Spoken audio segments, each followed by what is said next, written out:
दोस्तों नमस्कार। बिहार का जिक्र होगा तो खुले आसमान तले आपको आना ही होगा। बिहार का युवा हाथ में डिग्रियों को लेकर नौकरी की खोज में निकलता है तो वह सिर्फ कंप्यूटर या लैपटॉप पर बैठकर नौकरी नहीं पा सकता है। उसे भटकना पड़ेगा, खुले आसमान तले जमीन पर चलना पड़ेगा। सरकारी योजनाओं का लाभ चाहिए तो भी आपको खुले आसमान तले जमीन पर चलते हुए संघर्ष करना ही होगा। कहीं पर नौकरी कर रहे हैं, कहीं पर नौकरी चाहिए। किसी राजनीतिक दल से जुड़े हैं और अब आपको नारे लगाने हैं, या किसी राजनीतिक दल को अगर भीड़ जमा करनी है, सब कुछ खुले आसमान तले होगा। और शायद इसीलिए परसों यानी 9 तारीख को पटना की सड़कों पर आपको चक्का जाम दिखाई देगा, इसी तरीके से खुले आसमान तले।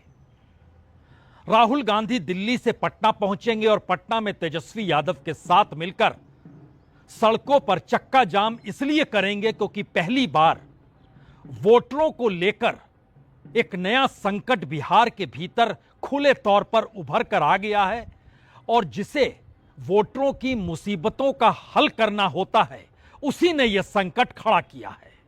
जी, कटघरे में चुनाव आयोग है और दरवाजा सुप्रीम कोर्ट का खटखटाया जा चुका है। दिल्ली ने यह कल्पना कतई नहीं की थी कि दरअसल चुनाव बिहार में होंगे। चुनाव आयोग की पहल होगी और एक दो नहीं बल्कि दर्जन भर पॉलिटिकल पार्टीज चुनाव आयोग के खिलाफ सुप्रीम कोर्ट का दरवाजा खटखटाने पहुंच जाएंगे। दरअसल इसके पीछे क्या वाकई बिहार इस वक्त सबसे महत्वपूर्ण राज्य दिल्ली के उस राजनीतिक प्रयोग के तहत है जहां पर हार मिली तो दिल्ली की सत्ता और उसकी कुर्सी डोलने लगेगी, या फिर आने वाले वक्त में बीजेपी अभी तक जिस पायदान पर चढ़ती चली आई, जो भी राजनीतिक प्रयोग उसने किए, ये राजनीतिक प्रयोग खासतौर पर महाराष्ट्र का हर किसी को बार बार याद आता है। अगर वो प्रयोग फेल हो गया, अगर राष्ट्रवाद की थ्योरी फेल हो गई, अगर हिंदुत्व के बीच हिंदुओं के भीतर जातियों में विभाजित लोगों को एक साथ लाने की कोशिशें विफल हो गई, धर्मों के आसरे चलते चलते मुस्लिम समुदाय एकजुट हो गया, और दूसरी तरफ दलित, आदिवासी तो बहुत कम है, लेकिन दलित और पिछड़ा तबका अगर एकजुट होकर बीजेपी की उस सत्ता के खिलाफ खड़ा हो गया जो राजनीतिक प्रयोग वह बिहार में करने जा रही है, तो क्या होगा? यकीन जानिए, संघर्ष इसी तरीके से आसमान तले ही होना है, क्योंकि बिहार देश का एकमात्र राज्य है जहां पर सबसे ज्यादा लोगों के पास अगर कुछ है पहचान के लिए तो वह राशन कार्ड है। राशन कार्ड दिखाते हैं 5 किलो अनाज मिल जाता है, और इनकी तादाद बिहार के वोटरों से ज्यादा है। यानी बिहार में 7 करोड़ 90 लाख वोटर हैं और राशन कार्ड बिहार में 8 करोड़ 17 लाख है।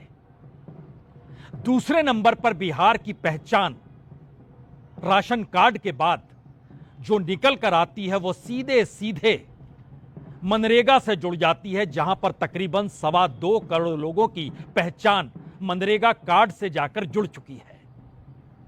तीसरी पहचान जो है उसे इस देश में सबसे ज्यादा महत्व दिया जाता है और वो आधार कार्ड है। चौथे नंबर पर जो पहचान है वो सामान्य तौर पर हर राज्य में सबसे ज्यादा होती है और बिहार में भी है, वोटर आईडी कार्ड। लेकिन वोटर आईडी कार्ड का बिहार में वोटर लिस्ट में नाम डालने के लिए कोई महत्व नहीं है। आधार कार्ड का कोई महत्व नहीं है। अगर आपने स्कूली शिक्षा प्राप्त की है, ग्रेजुएशन किया है, तो उसका आपके पास एक सर्टिफिकेट होगा।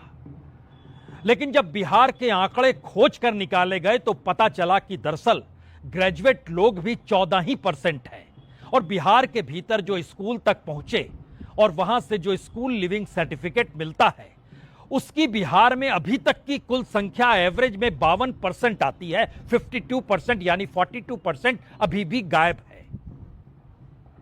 पासपोर्ट के बारे में मत पूछिए क्योंकि वह सिर्फ 2% लोगों के पास है।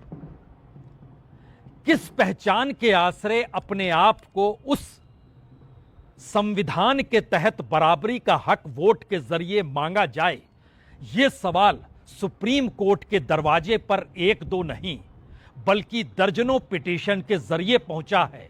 और सबसे बड़ा सवाल यह हो गया है कि जिस चुनाव आयोग का काम ही यह है कि इस देश में ज्यादा से ज्यादा लोग वोट डालें और ज्यादा से ज्यादा लोगों की पहचान के साथ वोटर लिस्ट में उनका नाम जुड़ते चला जाए, वही प्रक्रिया एक झटके में क्या गायब हो गई? क्योंकि वोटर लिस्ट के भीतर खुद इलेक्शन कमीशन जब कहता है 2,93,00,000, इतने लोगों को नए तरीके से हमें देखना ही होगा। और यहां पर पहली बार यह समझना होगा कि जो राजनीतिक प्रयोग इलेक्शन कमीशन के जरिए अगर मौजूदा सत्ता कर रही है, तो इस बार चुनौती देने के लिए जो अलग अलग संस्थाएं खड़ी हुई हैं, उसमें पहले नंबर पर एडीआर है, एसोसिएशन फॉर डेमोक्रेटिक रिफॉर्म, जिसका काम ही है चुनाव की प्रक्रिया पर निगरानी रखना। इलेक्शन वॉच के तौर पर उसको माना जाता है, देखा जाता है। और इस प्रक्रिया के तहत आज सुप्रीम कोर्ट के जरिए जो बातें निकल कर आई, उसमें जानकारी मिली कि Congress, NCP, CPI, Samajwadi party, DMK, Shiv Sena Uddhav Thackeray, Jharkhand Mukti Morcha, CPI ML, RJD, TMC, तमाम राजनीतिक दलों के नेताओं ने भी पिटीशन अपनी डाल दी। और सभी के तर्क एक सरीखे नहीं है। सभी ने जिन मुद्दों को उठाया है, वो 3 मुद्दे सीधे तौर पर दिल्ली में बैठी सत्ता को कटघरे में खड़ा करते हैं। यानी इलेक्शन कमीशन की महत्ता भी नहीं है इस देश में। मौजूदा वक्त में मोदी सत्ता और मोदी और शाह की जोड़ी राजनीतिक तौर पर जो भी चुनावी जीत हासिल करती है, उसको लेकर उंगलियां उठाई गई है।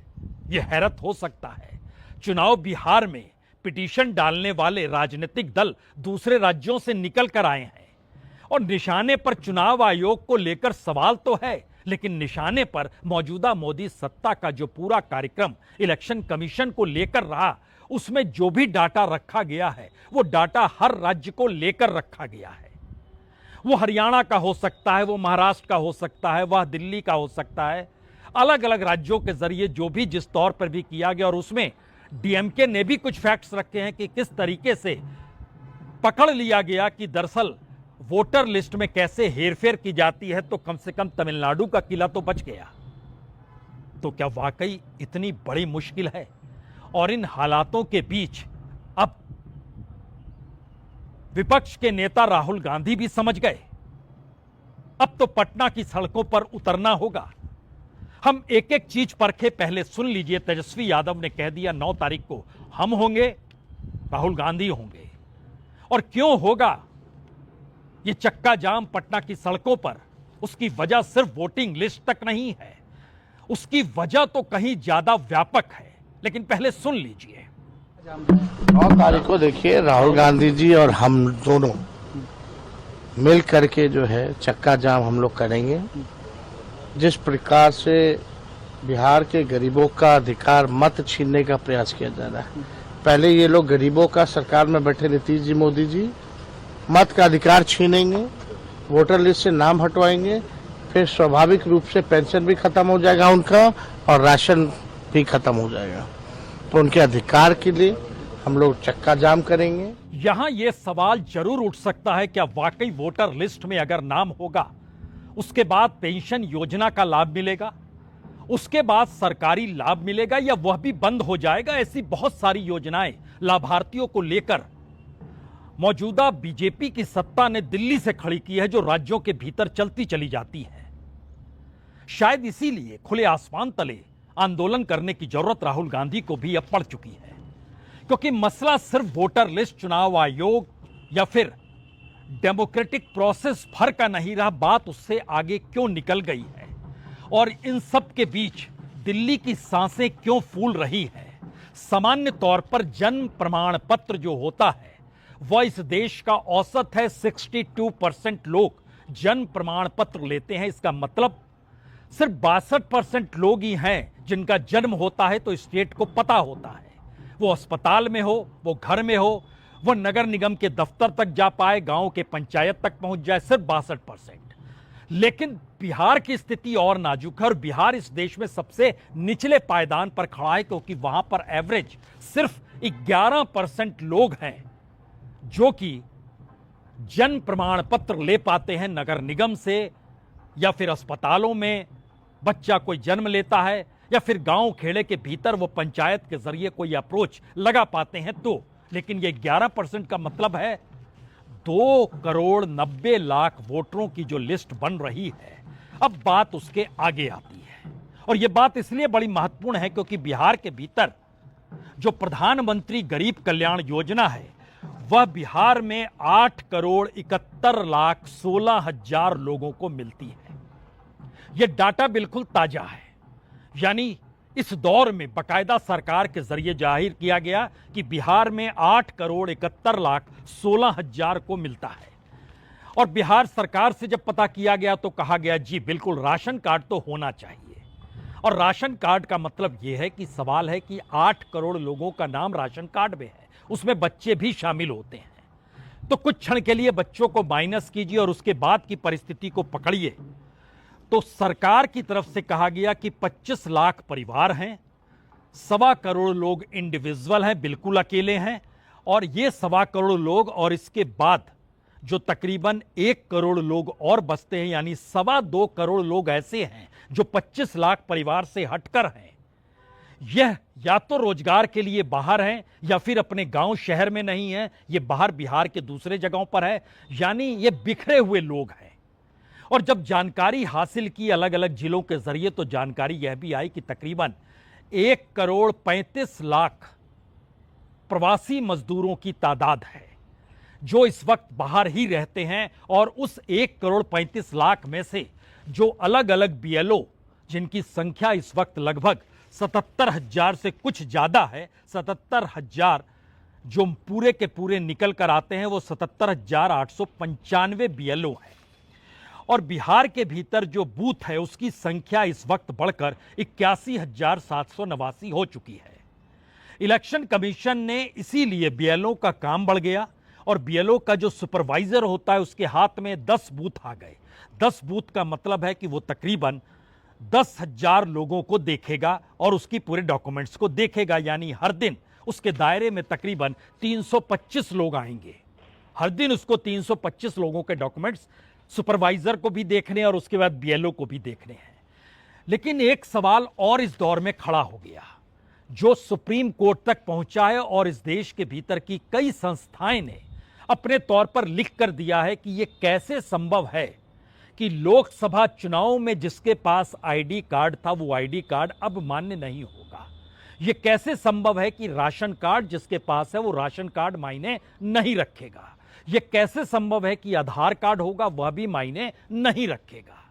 यह कैसे संभव है इस देश के भीतर में जो प्रवासी मजदूर है बिहार का, उसकी संख्या जो बतलाई गई वो तकरीबन 72% युवाओं की तादाद है जो कि रोजगार के लिए दूसरे राज्यों में नौकरी करने चले गए हैं। और उसके भीतर भी सबसे ज्यादा बड़ी तादाद जो है वो पिछड़ों की तादाद है। यूं भी पिछड़ों की संख्या ज्यादा है जो जनगणना निकल कर आई, और उसमें अति पिछड़ों की भी संख्या सबसे ज्यादा है जो कि बाहर रोजगार की तलाश में निकलते चले गए। सुप्रीम कोर्ट से पूछा जा रहा है कि दरअसल ये अधिकार किसने दिया, किसको दिया?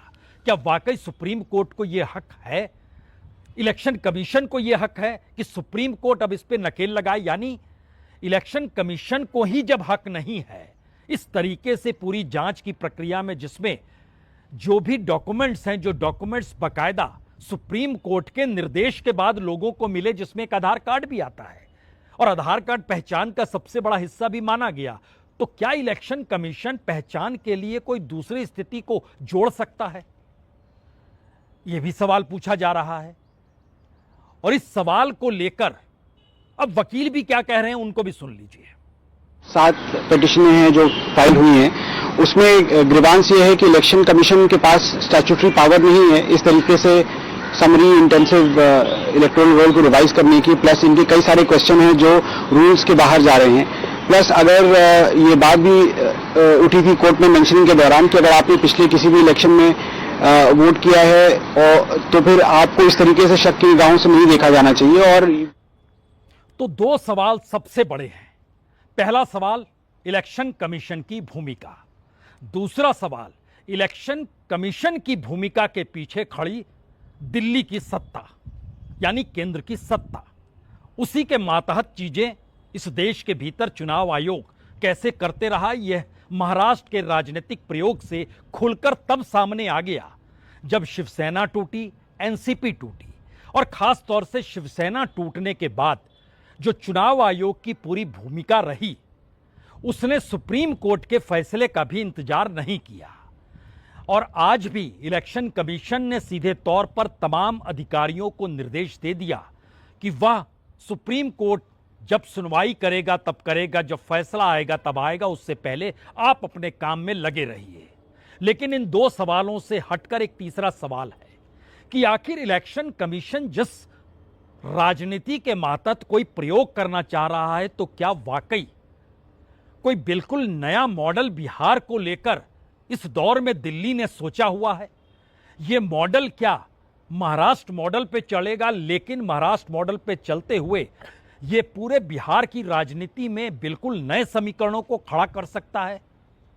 ये सवाल चाहे अनचाहे बिहार के भीतर बड़ा होते चला जा रहा है।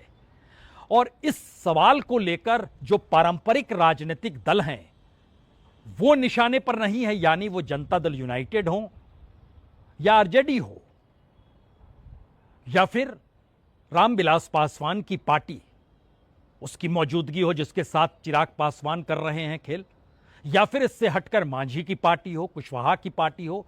यानी एक पारंपरिक राजनीति को परखिए अगर, तो पारंपरिक राजनीति से हटकर क्या बिहार का चुनाव परिणाम इस बार बिल्कुल नई दिशा को दे सकता है? और यह एक नया राजनीतिक प्रयोग, एक नए मॉडल की तर्ज पर बिहार में उभर सकता है क्या? और क्या यह हर जहन में अब आ चुका है, इसीलिए हर कोई सुप्रीम कोर्ट पहुंच गया, यानी तमाम राजनीतिक दल पहुंच गए?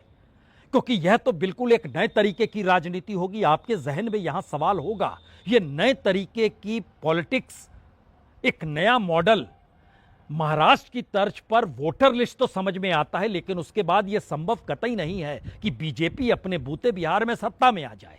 वह उतनी सीटों पर चुनाव लड़ ही नहीं रही है, जहां से उसके पास वो 100 सीटों से ज्यादा चुनाव नहीं लड़ेगी, तो उसको तो बहुमत मिल नहीं सकता है। जनता दल यूनाइटेड नीतीश कुमार की हालत खराब है।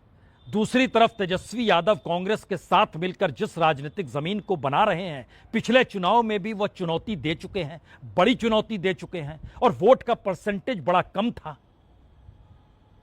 और ऐसे में वोट का परसेंटेज और स्ट्रेटेजिक तौर पर इस बार बिल्कुल साफ नजर आता है कि तेजस्वी, या कहें जो गठबंधन की स्थिति है वहां पर बिहार में, जिसमें सीपीआई-एमएल, कांग्रेस और आरजेडी है, ये मजबूत तौर पर निकल कर आ रहे हैं। तो क्या बिल्कुल नए वोटरों के आसरे एक नई परिस्थिति को खड़ा करके बिहार के भीतर किसी नए मॉडल को खड़ा किया जा सकता है? यह नया मॉडल होगा क्या? यह एक सस्पेंस हो सकता है किसी के लिए, लेकिन एक परिस्थिति को समझिए तो बिहार में 2020 में लगभग 7-7.25 करोड़ वोट थे, 4 करोड़ से कुछ ज्यादा वोटिंग हुई, किसी भी पॉलिटिकल पार्टी को 90 लाख से ज्यादा वोट नहीं मिले, और अब 2 करोड़ 93 लाख नए वोटर आ रहे हैं। पुरानी तमाम पॉलिटिकल पार्टीज के वोट एक साथ इस बार भी रहे, तो 2 करोड़ 90 लाख में से या जो 4 करोड़ वोट पड़े और उसके अलावे जो 3 करोड़ वोट नहीं पड़े थे, उसी का पूरा परीक्षण इस दौर में नए सिरे से इस तर्ज पर किया जा रहा है कि वह वोटर किसी नए पॉलिटिकल मॉडल को लेकर सामने आ जाए। हम एक तस्वीर दिखाते हैं जिसके बाद चीजें और साफ होंगी। यह तस्वीर प्रशांत किशोर की है, जो ना तो आवाज उठा रहे हैं इस वोटर लिस्ट को लेकर, ना बिहार की 1990 के बाद की जो मंडल के बाद से निकली राजनीति थी, और मंडल 2 में उसी राजनीति के भीतर आर्थिक पक्ष को जोड़कर राहुल गांधी जाति जनगणना के सवाल के जरिए और संविधान के सवाल के जरिए लोगों के हक और बराबरी का जिक्र करते हुए राजनीति साधने निकल गए। उसमें प्रशांत किशोर के सवाल बिल्कुल अलग हैं। तो क्या एक झटके में यह एक नया राजनीतिक प्रयोग दिल्ली के जरिए हो रहा है? हम उस पर आए उससे पहले इस तस्वीर को देखिए जरा। अपने बच्चों की चिंता है कि नहीं है? बोलिए है कि नहीं है? अपना लड़कों का जवाब नहीं करेंगे अरे बात नहीं थे लेकिन चिंता भाई फैक्ट्री बिहार में कि गुजरात में? फैक्ट्री बिहार में कि गुजरात में? 15 बरस में मोदी ने फैक्ट्री कहां लगाया? बिहार में कि गुजरात में? मोदी ने फैक्ट्री कहां लगाया? सोच कर बताओ, मोदी ने फैक्ट्री कहां लगाया? बिहार में कि गुजरात में? मोदी ने फैक्ट्री कहां लगाया? तब वोट बिहार का तो फैक्ट्री बिहार में लगना चाहिए कि गुजरात में? तब वोट हम लोग देंगे मोदी के कहने पर। मोदी कहने वोट दीजिएगा, हाथ उठाकर बोलिए दीजिएगा, दीजिएगा भाई, हाथ उठाइए और बताइए मोदी कहने वोट दीजिएगा। दीजिएगा तो आपका बच्चा जीवन भर गुजरात में मजदूरी करता रहेगा। तो अगर बिहार में फैक्ट्री चाहिए तो वोट बिहार का, तो फैक्ट्री भी बिहार में। सवाल तो मौजूद है और प्रशांत किशोर जिस तरीके से इस सवाल को उठाकर लोगों के परिवार बच्चों से जोड़ रहे हैं वो कहीं ज्यादा और महत्वपूर्ण है, क्योंकि बिहार के भीतर जो मनरेगा में दर्ज नाम है उसमें 2,68,58,000 2,68,58,000 इतने लोगों ने मनरेगा में अपना नाम दर्ज कराया। लेकिन मनरेगा के तहत जो एक्टिव वर्कर है या जिनको काम मिल पाता है वो 1 दिन मिले या 30 दिन मिले, क्योंकि 30 दिन मैक्सिमम है, 100 दिन तो काम दूर की बात है, 30 दिन तक काम मिल जाए बहुत बड़ी बात है बिहार के भीतर। लेकिन उसके मातहत जिन्हें काम मिलता है उनकी संख्या है 96,50,000। यानी जितने नाम हैं और जितनों को काम मिलता है उस बीच की संख्या को अगर आप देखेंगे तो यह तकरीबन 1,72,00,000 है। और यह 1,72,00,000 में से 90% यानी 90% लोग बिहार के बाहर रोजगार करने चले गए। सवाल जायज है, जो चले गए हैं वो सवाल उठाने के लिए वापस नहीं आएंगे, वो अपनी नौकरी छोड़कर वोट डालने तब तक नहीं आएंगे जब तक कोई उन्हें टिकट ना दे दे हवाई जहाज का या रेलगाड़ी का, आओ और वापस चले जाओ। और उनकी नौकरी दिहाड़ी के तौर पर, चाहे वह बेंगलोर में रह रहे हो या चेन्नई में रह रहे हो, दिल्ली में हो, मुंबई में हो, कलकत्ता में हो, चंडीगढ़ में, कहीं भी हो, वो ऐसे तो नहीं आएंगे। और उन वोटरों को ढूंढ ढूंढ कर उन्हें टिकट भी बांटने की प्रक्रिया में कोई पॉलिटिकल पार्टी नहीं आएगी। अब यहां पर सवाल है, जो 1,72,00,000 जिनके नाम हैं उसमें से माना जाता है लगभग 30-40 लोग बिहार में ही बिखरे हुए हैं, अलग अलग जगहों पर वो रोजगार करते हैं, जो गांव से निकले हैं। वह भी एक लिहाज से प्रवासी हैं, लेकिन जो बाहर चले गए उनकी संख्या लगभग 1,30,35,00,000 है। और अगर वो मांगे उठाकर और उन्हीं मुद्दों को बनाकर प्रशांत किशोर के हक में अगर वोट पड़ जाते हैं तो जिसका जिक्र वो हर इंटरव्यू में कहते हैं, उनसे जब पूछा जाता है कितनी सीटें मिलेंगी तो वो कहते हैं 10 भी मिल सकती है और 200 पार भी हो सकते हैं। दरअसल यह एक महाराष्ट्र मॉडल के बीच घुसा हुआ पीके का एक मॉडल है। उसके पीछे कौन किस रूप में खड़ा, इसको अगर समझना हो तो बिहार की राजनीति में कोई भी न्यू पॉलिटिकल एंट्री इतनी शालीनता के साथ और इतने बेहतरीन तगीर से कभी नहीं रही है। कोई नया व्यक्ति आकर राजनीति शुरू कर दे और बिहार की हिंसक राजनीति से बचा भी चला जाए। लेकिन सब कुछ बीते 3 बरस से सब कुछ सामान्य रहा है। मुश्किल एक ही वक्त आई थी जब छात्रों को लेकर आंदोलन था, बीपीएससी पेपर का जिक्र था, लीक हो गया था, दोबारा परीक्षा करानी थी। उसमें एक वक्त नजर आया था कि जब प्रशांत किशोर को भी खुले आसमान तले दिन के उजाले और रात के अंधेरे में संघर्ष करना पड़ा था। यानी मुद्दा ध्यान दीजिए किधर जा रहा है। और बिहार की राजनीति इससे पहले जाति की राजनीति के आसरे किन मुद्दों को टटोलती थी, और उस पूरी प्रक्रिया के भीतर जो भी सवाल रोजगार से जुड़े थे, आर्थिक पक्ष से जुड़े थे, जाति जनगणना से जोड़ दिए गए, या फिर पिछड़ों को लेकर सवाल हो, या यादव मुस्लिम कॉम्बिनेशन का सवाल हो, इन सब से हटकर एक नई फिलॉसफी चल पड़ी है। इसीलिए सड़क पर प्रशांत किशोर को लेकर जो नज़ारा उनकी रैलियों से हटकर उनके गुजरते वक्त नजर आता है वह भी ध्यान से देख लीजिए, तब बड़े 3 सवाल आपके सामने होंगे। मजाक बना दिया चुनाव आयोग, कभी विज्ञापन निकालते हैं, फिर दूसरे दिन उसी विज्ञापन के खिलाफ खुद ही स्टेटमेंट दे देते हैं। ये चुनाव आयोग तो मुझे लगता नहीं कि इन्हें कुछ हवा भी है, होश भी है कि कर क्या रहे हैं, कि ऐसे करना चाहिए। ये अच्छा है क्योंकि जो वैलिड वोटर हैं वो सब रहेंगे और बिहार के जो वोटर हैं उनके अंदर कोई भ्रम नहीं है, लेकिन राजद के लोग, कांग्रेस के लोग ये भ्रम पैदा कर रहे हैं।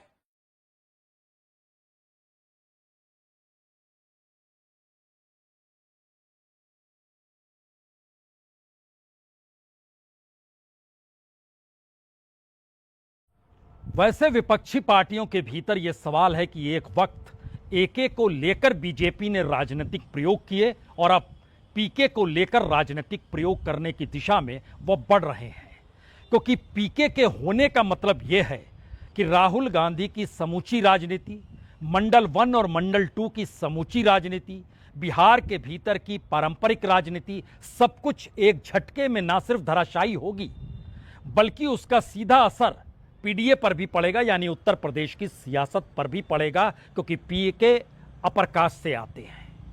पीके जिस राजनीति और डेवलपमेंट का जिक्र कर रहे हैं वो सवाल एक झटके में उस मॉडल के हिस्से में आते हैं जो कि गुजरात और महाराष्ट्र मॉडल के आश्रय चलता है। कमोवेश इसी तर्ज पर एके का मॉडल था, अब पीके का मॉडल हो सकता है क्या? लेकिन 3 सवाल। पहला सवाल सीधे सीधे इस देश के चुनाव आयोग से जुड़ा है। अगर चुनाव आयोग राजनीतिक तौर पर अपनी कार्यप्रणाली को करने लग जाए और वो ये बताने लगे कि वो संविधान के हिसाब से और अपने अधिकारों के लिहाज से ये काम कर रहा है और उसका लाभ अगर किसी सत्ताधारी पार्टी को हो, तो फिर लोकतंत्र का तकाजा यही है कि ऐसे में सुप्रीम कोर्ट को संविधान की नए सिरे से व्याख्या करते हुए इलेक्शन कमीशन को कटघरे में खड़ा करना होगा और उसको लेकर 10 तारीख से सुनवाई होने वाली है। ये पहला सवाल है। दूसरा सवाल, जिस पॉलिटिकल मॉडल की शुरुआत महाराष्ट्र के भीतर खुलकर होती है, अगर वह कई कदम आगे बढ़कर अब बिहार की राजनीति को प्रभावित करेगी, तो विपक्ष की राजनीति आने वाले वक्त में मुद्दों के आश्रय चले या मुद्दों से हटकर सिर्फ सड़क पर, जैसे 9 तारीख को राहुल गांधी चक्का जाम करेंगे, इसी तर्ज पर बिहार नहीं देश भर की सड़कों पर विपक्षी राजनीतिक दल नजर आएंगे, क्योंकि ममता बनर्जी को भी लग रहा है अगले बार निशाने पर वो है, अखिलेश यादव को भी लग रहा है अगली बार निशाने पर यूपी है। कमोवेश हर राज्य के भीतर यह परिस्थिति और इसकी आवाज और आगाज महाराष्ट्र के भीतर की पॉलिटिकल पार्टी, क्योंकि शिवसेना के सावंत भी सुप्रीम कोर्ट पहुंच गए हैं और डीएमके के नेता भी पहुंच गए हैं। तो दूसरा मैसेज विपक्ष के लिए, और तीसरा मैसेज इस दौर में दिल्ली की बैठी सत्ता के लिए, अगर उसका पूरा राजनीतिक प्रयोग चुनावी जीत के आश्रय बीजेपी को अपने अनुकूल कर लेना, संघ को अपने अनुकूल कर लेना और एक ही मैसेज देना कि चुनाव जीतने के लिए ही राजनीति होती है, चुनाव की जीत से बड़ी कोई विचारधारा होती ही नहीं है, और उसी आश्रय हर कोई इस वक्त मोदी शाह की पूरी सियासत के साथ खड़ा है या बंधा हुआ है या पीछे चलने को मजबूर है या फिर उसके अलावा उसका कोई अस्तित्व नहीं है, तो फिर बिहार के चुनाव की जीत चुनाव आयोग की पूरी परीक्षण के बाद सत्ता के अनुकूल मॉडल के हिसाब से अगर चलती है तो बिहार की सियासत बदल जाएगी, दिल्ली की ताकत बढ़ जाएगी, विपक्ष गायब हो जाएगा और इस देश के भीतर इलेक्शन कमीशन तक को लेकर सवाल और बड़े हो जाएंगे या डेमोक्रेसी को लेकर। लेकिन एक सवाल और है, अगर ऐसा नहीं होता है तो फिर यकीन जानिए जिस सत्ता के आश्रय पूरे सिस्टम को इस दौर में हांका जा रहा है और उसमें बार बार जिक्र प्रधानमंत्री मोदी और गृहमंत्री अमित शाह का, बीजेपी के भीतर हो, संघ परिवार के भीतर हो, विपक्ष की राजनीति के भीतर हो, पार्लियामेंट के भीतर हो, इस देश के भीतर तमाम इंस्टीट्यूशंस को लेकर सवाल हो, वो सीबीआई हो, वो ईडी हो, वो कुछ भी हो, कोई भी संगठन हो, वो सीएजी हो, वो सीवीसी हो, तमाम चीजें एक झटके में, और इन सब के साथ जो नेशनलिज्म का एजेंडा लगातार रखने की कोशिश इस भाव के साथ है कि राष्ट्रवाद यही होता है जब आप हमको जिता देते हैं, अगर वो भरभराया या गिरा तो संकट में दिल्ली और उसकी राजनीति अगर आएगी तो असर कितना व्यापक होगा यह भी सिर्फ सोचिए मत, समझ लीजिए और फिर ध्यान रखिएगा 10 तारीख को सुप्रीम कोर्ट पर, क्योंकि सुप्रीम कोर्ट के पास वक्त विल भी पड़ा है। फैसला नहीं दिया है, सुनवाई पूरी हो गई है, सुरक्षित फैसला रखा गया है।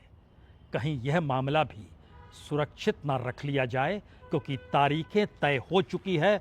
25 जुलाई तक सबमिशन फॉर्म विद डॉक्यूमेंट्स कर देने हैं। 30 सितंबर को पब्लिश कर दिया जाएगा पूरा डाटा, और फर्स्ट वीक ऑफ अक्टूबर में नोटिफिकेशन जारी होगा। सब कुछ तय है, सिवाय विपक्ष के संभलने और सड़क पर उतरकर संघर्ष करते हुए इस देश के भीतर लोकतंत्र के मतलब को समझाने को लेकर। बहुत बहुत शुक्रिया, बहुत बहुत शुक्रिया।